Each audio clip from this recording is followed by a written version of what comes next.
يسعد أوقاتكم حبايب قلبي، كيفكن؟ شو أخباركم؟ إن شاء الله يا رب تكونوا بخير. اليوم حبيت أشارككم الروتين من قبل الضوء.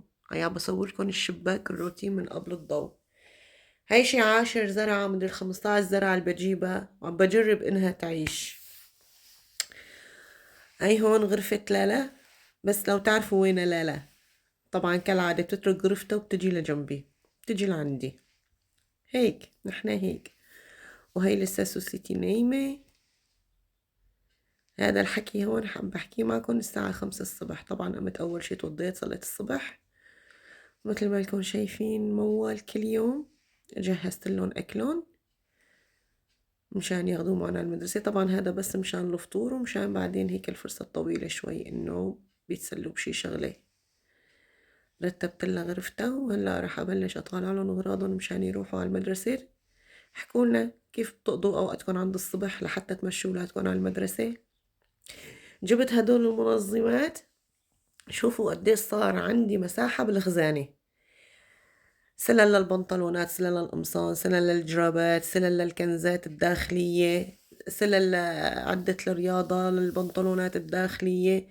يعني بصراحة خففوا عندي تخفيفة كتير كتير كتير حلوة ومرتبة. صارت عندي الخزانة يعني فيني، شايفين هي عم صوركن، هي رفاض وفي رف كمان من فوق شايفين بس هيك.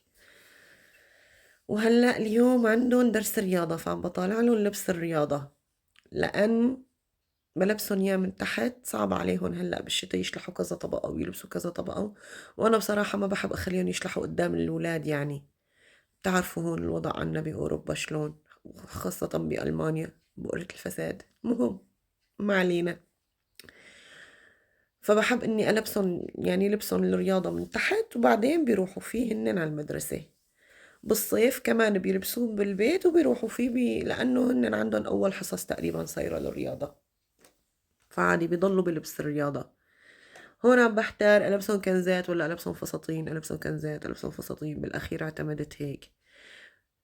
جيت حطيت هذا البنطلون الكحلي على هديك البلوزة الكحلي، ما عجبوني، ما زبطت الفورمة معي. هيك لقيتهم أزبط. حطوا لايك، حطوا لايك. وهي هون لبسنا وخلصنا وهلأ صار وقت نعمل شعراتنا.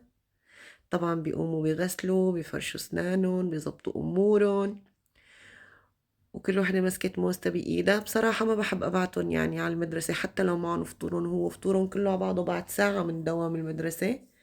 بس يعني بحب إنه أأمن عليهم. هي موزة، هي هيك صحن صغير كورن فليكس، لو هيك بقدر فنجان صغير. هون هيك بلش بقى يطلع عنا الضوء الحمد لله.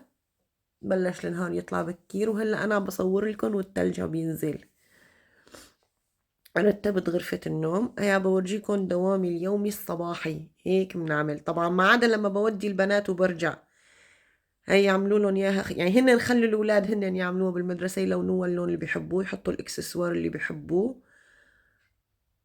مشان زينة. هلا بتعرفوا عيد الأوستا، عيد اخواننا المسيحية، كل عام وهن بخير يا رب. هلا هن كمان صايمين ونحن لاحقينهم بالصيام.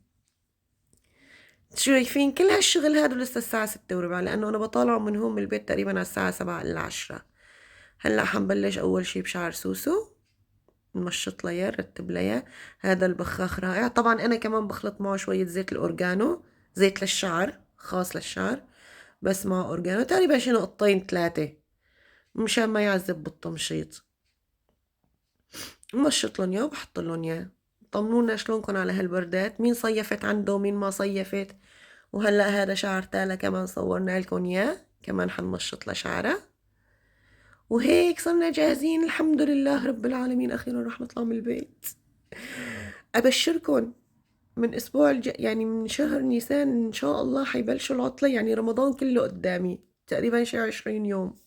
ادعولي بالصبر، ادعولي بالصبر. وهيك رايحين على المدرسة من غير شر الحمد لله رب العالمين. الله يوفقن ويوفق أولادكم أجمعين. هون التلج عم يندف بس ما عم ببين.